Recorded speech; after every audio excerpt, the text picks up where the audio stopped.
Բարև ձեզ, հարցազրույցի տաղավարում այսօր զրուցելու եմ Ազգային ժողովի Հայաստան խմբակցության պատգամավոր Ագնես Ախամոյանի հետ։ Շնորհակալություն հրավերս ընդունելու համար։ Տիկին Խավոյան, դուք այն պատգամավորն եք, որը մշտապես իրավասու մարմիններին, որոնք գնում են Ազգային ժողով այս կամ այն առիթով հաշվետվություն ներկայացնելու կամ այլ, մշտապես բարձրացնում եք երկրում քրեածին իրավիճակին վերաբերող հարցեր եւ ահա մենք տեսանք 2 օր առաջ ինչ տեղի ունեցավ, աղմկոտ սպանություն, վարձու մարդասպան եւ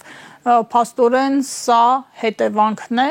այն ամենաթողության, որը այսօր կա առհասարակ երկրում, այսինքն համակարգերը իրենց տեղում չեն, կարող ենք այսպիսի գնահատական տալ։ Բարև ձեզ Մարիանա, շնորհակալ եմ հրավերի համար, այո, մշտապես ինչպես ես, այնպես էլ իմ գործընկերները բարձրաձայնում ենք երկրում առկա իրավիճակը կապված հանցագործությունների աճի հետ, բացահայտման ցուցանիշի նվազման հետ եւ դուք գիտեք, որ ամեն օր մեր լրահոսում ինքներդ էլ այդ լուրերը ընթերցում եք, վստահ եմ, տեսնում եք, որ ամեն օր լրահոսում որևէ հանցագործության մասին հաղորդում է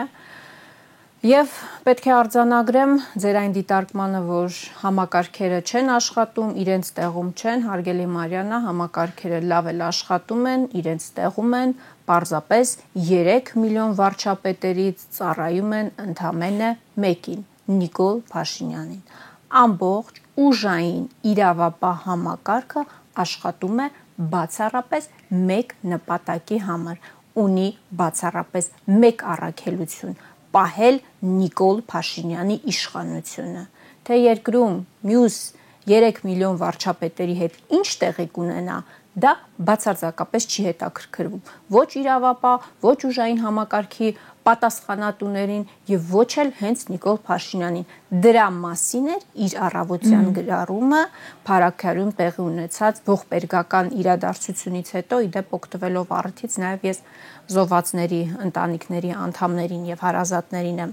իմ ցավակցությունները հայտնում, բայց պետք է արձանագրենք, որ այո, Նիկոլ Փաշինյանի գրառումը նրա մասին է, որ իրենք լավ էլ իմացել են, որ այդ համայնքում շատ կոնկրետ խնդիր կա, բայց թե ինչով է, այո, բայց թե ինչով է զբաղված եղել իրավապահ ուժային համակարգը, այդպես էլ մնում է հարցական, շատ քաղաքացիների համար հարցական, շատ քաղաքացիների համար շատ հստակ, թե ինչով է զբաղված եղել։ Գուցե Գալյանը, ներողություն արդարադատության նախարարը այսօր հայտարարել է, որ իշխանությունը չի կարող բոլոր հանցագործությունները կանխել, բայց տեղի ունեցածը շարքային հանցագործություն չէ, խոսք է գնում պլանավորված, ծրագրված սպանության մասին եւ արկա կադրերը, որոնք երեք հրապարակվեցին, դա ըստ էության փաստում էին։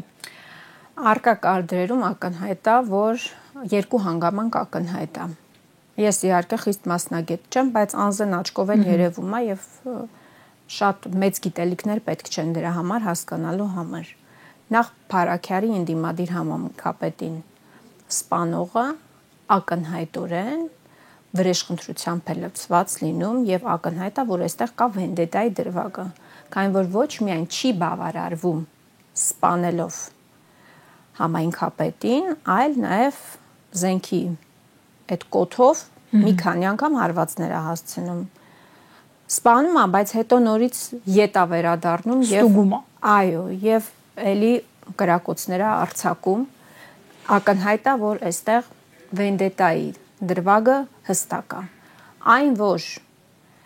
հայտնի իրադարձությունները, սրան նախորդած փետրվարյան իրադարձությունները որոնք էլի նախապատվություն են ունեցել, այսինքն սկիզբը չի եղել փետրվարյան իրադարձությունը, դա իր նախապատվությունն է ունեցել եւ այս ամեն ինչին տիրապետելով, ինչպես կարելի է հայտարարել, որ իշխանությունը չի կարող կանխել բոլոր հանցագործությունները կամ ուժային իրավապահ մարմինները չեն կարող կանխել բոլոր հանցագործությունները։ Մենք չենք ասում, որ պետքա կանխել բոլոր հանցագործությունները։ Ես չեմ ասում, որ իմ մեքենայի հայլիները, կողային հայլիները, օրինակ, որ գողացել էին, դուք պետք է դա կանխեք։ Ես նման հայտարարություն չեմ կարող անել կամ որևէ փոքր այլ հանցագործության մասով։ Բայց ուժային իրավապահ մարմինները շատ հստակ կանխարգելիչ ֆունկցիաներ ունեն։ Իրենք այդ միջադեպից հետո ենթադրվում է, որ պետքա անեին արտաքին դիտարկում, պետք է անեն գաղտնալսումներ, պետք է կանխեին այդ զենսի, բայց Փաշինյանի ընդդիմախոսների գաղտնալսում են, բայց բացառապես, բացառապես այս իշխանությանը իրենց պատկերացմամբ սպառնալիք հանդիսացող անձանց են գաղտնալսում, արտաքին դիտարկում անում, ներքին դիտարկում անում, չգիտեմ ինչպիսի դիտարկումներ անում, ինչպիսի հետախուզական գործողություններ անում, ակնհայտ է, չէ, որ նաև այդ համայնքում շատ կոնկրետ եւ իրենք էլ դրա մասին հայտարարել են զենք ա եղել կուտակված եւ առհասարակ ամբողջ Հայաստանի Հանրապետությունում ահռելի քանակությամբ զենք զինամթերք կա, բայց գնում են ընդդիմախոսների իրենց ընդդիմախոսների բնակարանները խուզարկում են, լիցենզիայով զենքերը հանում են, ասում են այ ահա տեսեք ահաբեկչություն է պատրաստվել մեր դեմ, մեզ ուզում են սպանել, մեզ ուզում են կախել, մեզ ուզում են հերկիզել, մեզ չգիտեմ ինչ են ուզում անել, իշխանությունից ուզում են հեռացնել։ Այս բոլոր հանգամանքները հաշվի առնելով ոնց կարելի է հիմա չքմեղանալ, որ մենք չէինք կարող կանխել այդ հանցագործությունը։ Այսինքն սա քաղաքականության հետևանքը եւ քաղաքական իշխանության պատասխանատվության նշանակ սա պետք է ունենա քաղաքական եւ իրավական հետևանքներ։ Առավոտյան, երբ որ ես ընթերցեցի, դե արդեն երեկոյան բոլորը լուրը տեսել էինք, այո, լուրը տեսել էինք, իրավիճակ ենք տիրապետում ենք եւ առավոտյան ենթադրվում էր, որ Նիկոլ Փաշինյանը օզբեղացնում է երկրի ղեկավարի պաշտոնը, իրեն են ենթարկվում բոլոր ուժայինները, ուղակի կամ անուղակի, ամբողջ իրավապահ համակարգը իրեն է ենթարկվում։ Ինքը ասում է կառավարությունը ես եմ։ Չէ, հա, բայց ինքը չպետք է հարցադրումներ հնչեցնի, ինչու չի կանխվել։ Այսինքն դու գիտեիր, որ հնարավոր էր կանխել եւ չի կանխվել, դու հո ստատուս գրող չես։ Այդ ստատուս գրողներ բազմաթիվ կան, բայց դու պատասխանատու ես իրավիճակի համար։ Թեպետ ես հետո հասկացա, որ այս իրավիճակում լավա որ չի ասել ինչպես պատերազմի դեպքում, հիշում եք, ասում էր ես ով եմ, ես ընդհանրապես կոորդինատոր եի։ Հիմա այս իրավիճակում էլ կարող ասի ես ով եմ, ես ընդհանրապես կոորդինատոր եմ։ Ուժային իրավապահ մարմինների աշխատանքների կոորդինատորն եմ ես ընդհանրապես, օպերատորն եմ։ Դուք կարծում եք ՆԳՆ նախարարը հրաժարական պիտի տա այս աղմկոտ սպանության համար, որը օրինակ ցանցերում մարդիկ ասում են սա քաղաքական սպանություն է։ Ինձ համար ակնհայտ է եւ դա անհերքելի փաստ է եւ իրենք էլ չեն կարողանում այդ փաստը հերքել։ Այս սպանությունը տեղի է ունեցել քաղաքական հողի վրա եւ հայտնի իրադարձությունը, երբ որ այլ երիտասարդ էր սպանվել փետրվարին տեղի ունեցած ընտրություններից առաջ, համայնքապետի փառաքարի նոր ընտրություններից առաջ, 2 ամիս առաջ տեղի ունեցած այդ ողբերգական իրադարձությունը էլի քաղաքական հողի վրա է տեղի ունեցել։ Ինձ համար ակնհայտ է մի բան, այս ամեն ինչը հետևանքն է այն ատելության, որը ամեն օր ցանում է եւ հնձում է այս իշխանությունը։ Այս իշխանությունները ոնց սկսեցին իրենց իբր հեղափոխությունը, Թավշյա հեղափոխությունը ինչ է ասում, սիրո հեղափոխություն, չգիտեմ ինչի հեղափոխություն, այո, բայց ընդամենը շատ կարճ ժամանակ անց շատ հստակ բացելով իրենց դեմքերը հայտարարեցին,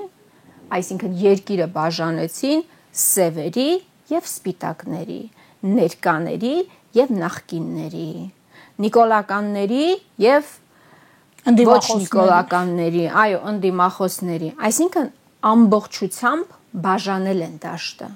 Երկրորդ անգամ բաժանել ճոճեց մուրճը Նիկոլ Փաշինյանը, դա ազդակ էր, ուղիղ ազդակ էր այն ամենի, ինչից դուք հիմա խոսում եք, այսինքն այդ բռնության քարոզը, բռնության ազդակները ամենավերևից են գալիս։ Այո, ես հենց դրա մասին եմ խոսում, ամենամեծ եւ թիվ 1 պատասխանատուն հենց Նիկոլ Փաշինյանն է ստեղծված իրավիճակին։ Դու չես կարող ամեն օր ատելության քարոզով զբաղված լինել։ Ընդդիմախոսներին սպառնաս, որ KGB-ի, ԱԱՑ-ի պատվալներն եմ լցնելու, նախկին նախագահներին եւ սրբազաններին առաջարկես գնալ, չգիտեմ, ԱԱՑ-ի խցում բանավեճ իրականացնել, մուրճ հանել, ճոճել։ Ես այն մնացած քարոզարշավի ընթացքում եւ ոչ միայն քարոզարշավի ընթացքում արված իր ոչ եթերային բառապաշարով հայտարարությունները չեմ անի։ Դուք հիշում եք մի ժամանակատված նաև Աննա Հակոբյանն էր միացել այս արշավին որակումներով խայտարակ այս արշավին էր միացել իր ԿՊԱ-ական падգամավորները ամենավերջին բառապաշարով բոլոր հարթակներում, չգիտեմ, սկսած հանրայինից ազգային ժողովի ամբիոնից ավարտած այլ հարթակներով ամեն օր տեսնում իրենք սա սկսել են, իրենք սա շարունակում են եւ իրենք չեն կարող ասել, որ երկրում ստեղծված այս մթնոլորտի համար իրենք պատասխանատվություն չեն կրում։ Սրա պատասխանատվությունը հարգելի Մարիաննա չպետք է լինի նա, որ տեղի, չգիտեմ, պատասխանատու ոստիկանապետերից մեկը համայնքի ոստիկանապետը օրինակ ազատվի աշխատանքից։ Դառնա խավության նոխազ։ Այո, եւ բնականաբար դառնալու է խավության նոխազ եւ եկեք արձանագրենք, որ այս պահի դրությամբ չկա կասկածյալ, չկա ձերբակալված անձ, բայց դուք պատկերացրեք, թե ինչ տեղի կունենար, եթե որևէ մեկը օրինակ Նիկոլ Փաշինյանի Շարասյան ուղղությամբ կամ իր ուղղությամբ որևէ, չգիտեմ, գրիչ նետածը։ Դուք խնձոր նետած պապիկի դեպքը հիշեք։ Իդեպ տուժածը, որ վիրահատվում էր, գիտակցության է եկել եւ ըստ տեղեկությունների, այո, հարցաքննվել է։ Հիմա տեսնենք դրան ինչ գործողություններ կհաջորդեն իրավապահների կողմից եւ անցնենք քաղաքական Դե հանցագործը Դիմակով է եղել, պատրաստված է եղել, քիլլեր է եղել, ակնհայտորեն, այո, որովհետեւ ինքը միայնակ կարողացել էր 3 հոգունել փաստորեն վնասազերծել, արդյոք միայնակ է գործել, թե աջակիցներ կադրում, այո, բայց քննությունը հավանաբար կպարզի։ Խոսենք հիմա քաղաքական որոշ հարցերից, դուք անդրադարձաք Նիկոլ Փաշինյանի կոչին, ԱԱԾ բանտախցում բանավեճ կազմակերպելու մասին, այդ չկայացած բանավեճը կարծես թե դարձել է Նիկոլ Փաշինյանի կոմպլեքսների դրսևորումը, ժամանակ առ ժամանակ նա վերադառնում է իր այդ օրակարգին, գուցե արհամարված լինելն է նրան այդպես ջղաձգում, ինչ եք կարծում։ Նախ ես իսկապես չեմ պատկերացնում եւ չեմ կարող պատկերացնել, որ որևէ ողջախոհմահ կարող է պատկերացնել, որ 3 նախկին նախագահներից որևէ մեկը կհամաձայնվի բանավիճել Նիկոլ Փաշինյանի հետ։ Բնականաբար դա բանավեճ չի լինելու, դա բոլորը հասկանում են։ Այսինքն նաև իրենց քարոզչական թեզերում փորձում են տպավորություն ստեղծել, թե 3 նախագահները փորձում են խուսափել բանավեճից, բայց ակնհայտ է, որ դա բանավեճ չի լինելու։ Մենք Նիկոլ Փաշինյանի ոչ հավասարակշիռ վարքագծի հերթական դրսևորումներին ենք ընդհանրապես ականատես լինելու եւ ինձ համար հասկանալի է, որ 3 նախագահներից անկախ նրանց հանդեպ ունեցած մեր վերաբերմունքից լավ կամ վատ ակնհայտ է, որ 3 նախագահներից որևէ մեկը չի ցանկանում այդ բեմականացման մասնակիցը դառնալ։ Այո, ակնհայտ է նաեւ, որ Նիկոլ Փաշինյանը ըստ էության նեղսրտում է, որ այդ թատերական ըստ էության ներկայացումը չի ստացվելու, ինքը հերթական անգամ չի կարողանալու ինքնադրսևորվել, բայց ես կարծում եմ, որ այս ընթացքում 3 նախագահների կողմից ամենատարբեր առաջարկություններն են հնչելի պատասխան Նիկոլ Փաշինյանի բանավեճի հրավերի, երեկ էլ դուք տեսաք, որ Լևոն Տեր-Պետրոսյանը առաջարկեց հրապարակել բանակցային փաստաթղթերը, իդեպ առաջարկեց նաև հրապարակել 2019 թվականի այն փաթեթը, որը ներկայացվել է իրեն եւ ինքը հրաժարվել է դրանից։ Իդեպ ես ուզում եմ հիշեցնել, թե ինչ պատճառաբանությամբ 19 թվականի բանակցային փաթեթից Նիկոլ Փաշինյանը հրաժարվել եւ որոշել, որ պատերազմն ավելի լավ է, քան այն փաթեթը, որ իրան ներկայացվել է։ Հիշում եք, ասում էր, այդ փաստաթղթի վրա գրված չի վարչապետ, այո, գրված է նախագահ։ Ես նախագահ չեմ, դրա համար հրաժարվել եմ, պատկերացնում եք։ Այսինքն կառավարման համակարգը փոխվել է եւ ակնհայտ է, որ առաջին դեմքը վարչապետն է եւ ինքն է թիվ 1 բանակցողը։ Պարզապես բանակցային փաստաթղթերում միշտ նախկին փաթեթն է առաջարկվում եւ համաձայնության դեպքում դա վերաշարադրվում է ըստ էության։ Միայն այդ տեխնիկական դրվագի պատճառով փաստորեն ինքը հիմա պատճառաբանություն է բերում, որ ինքը 19 թվականի փաստաթղթից հրաժարվել է, որովհետև այդ թղթի վրա գրված էր նախագահ եւ ոչ թե վարչապետ էր գրված։ Իսկ բանավեճի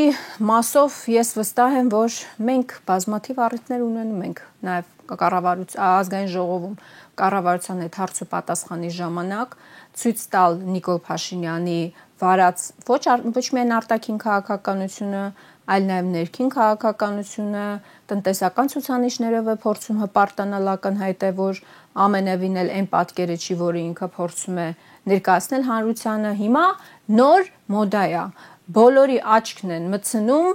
մի քանի մետր կամ մի քանի կիլոմետր կամ մի քանի 10 կիլոմետր արված ճանապարհներ,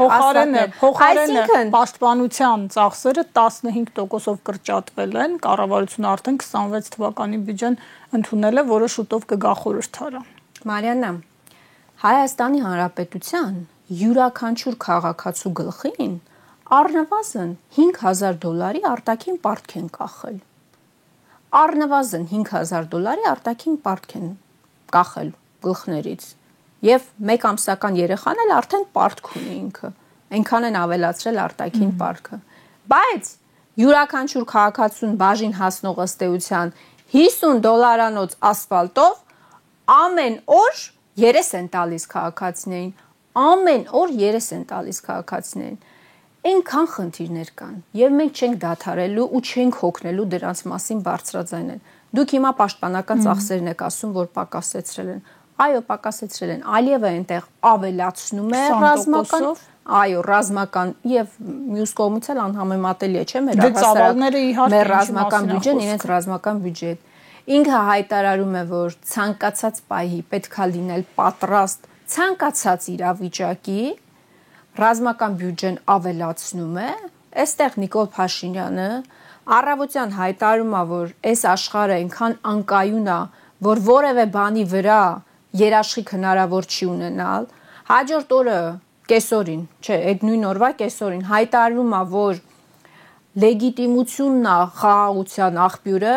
երեկոյան էլ հայտարարում է, որ ինքը ոչ միայն խաղաղությունը արդեն բերել, ինքը 100 տարվա երաշխիք է տալիս հայ ժողովրդին, որ Հայաստանի Հանրապետությունը գոյություն ունենալու, լինելու է ինքնիշխան, ազատ, անկախ եւ այլն, այնտեղ ինքը սիրելի բառերի շարք ունի, որոնք սիրում է 100 տարի, 50 տարի հետո պետություն ենք դառնալու, չի ասում այսօր արդեն։ Նրա խոստումը 100 տարվա համար է։ Ղեկավարը Հայաստանի Հանրապետության ղեկավար չի ինքը, եթե մենք այսօր պետություն չենք կամ պետություն չենք եղել, բա որ մենք պետություն չենք եղել 18 թվականին, ինքը եւ իր թիմակիցները խեին իրենց պատառոտում իշխանություն վերցնելու համար, բա ինչի ղեկն էին վերցնում։ Կամ ասում է 18 տարեկան երեխաներին պատաններին ասում է, երիտասարդներին,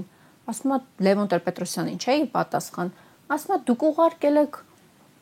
օկուպացված տարածքներ, Հայաստանի Հանրապետության ինքնիշխան սահմաններից դուրս եք ուղարկել, ոնց կարող եք։ Ինքը չի տղային ուղարկել Արցախ ծառայել։ Ընդ որում կամավոր է գնացել որդին։ Ընդ որում, այո, կամավոր է գնացել որդին։ Ընդ որում շաբաթը մեկ էլ գնում էին տեսակցության որդուն, չէ՞, եւ հպարտանում էին դրանով։ Գիտեք, ստեղծվել է մի հատ իրավիճակ, որ իդեպ ինքը դրա մասին շատ է սիրում խոսալ, ասում է, որ օրինակ նախկին նախագահների մասով, չէ՞, ասում է ցուցմունքներ են տալիս Հայաստանի Հանրապետության դեմ, երբ որ ասում են, որ ես եմ պատերազմ ըստեյության հրահրել, դրան էլ կանդրադառնանք, եթե ժամանակ լինի։ Ինքը ցուցմունքներ է տալիս ամեն օր ոչ միայն Հայաստանի Հանրապետության դեմ, վերջին ցուցմունքը իդեպ, ցուցմունք ոչ ուղիղ իմաստով եմ ասում, այլ վնասներ հասցնելու նաև տեսանկյունից, հայտարարություններ նրա մասին, որ Հայաստանում կան Ադրբեջանի տարածքներ։ Հիմա վաղը իրավիճակ ենք պատկերացնում, Աստված մի առասցե, Ադրբեջանը, որ որոշի հարձակվել Հայաստանի Հանրապետության վրա, աշխարհը չի ասելու, բայց իր երկրի ղեկավարն է ասել, որ Հայաստանում կան Ադրբեջանի տարածքներ, այդ պետությունն էլ եկել է ազատագրի իր հողերը։ Գիտեք, նույնիսկ գործը հարձակման հնարավոր է չհասնի, որովհետև նա այս գլխից ասում է, որ այդ սահմանազատում կոչված գործընթացի շրջանակում, այո, նոր տարածքներ է զիջելու։ Նիկոլ Փաշինյանը լեգիտիմացնում եւ արդարացնում է Ադրբեջանի ցանկացած քայլ այսօրվա եւ վաղվա։ Ինքը փաստորեն իր հայտարարությամբ նաեւ լեգիտիմացնում է եւ արդարացնում է, թե ինչու են Ադրբեջանի զինված ուժերը գտնվում Հայաստանի Հանրապետության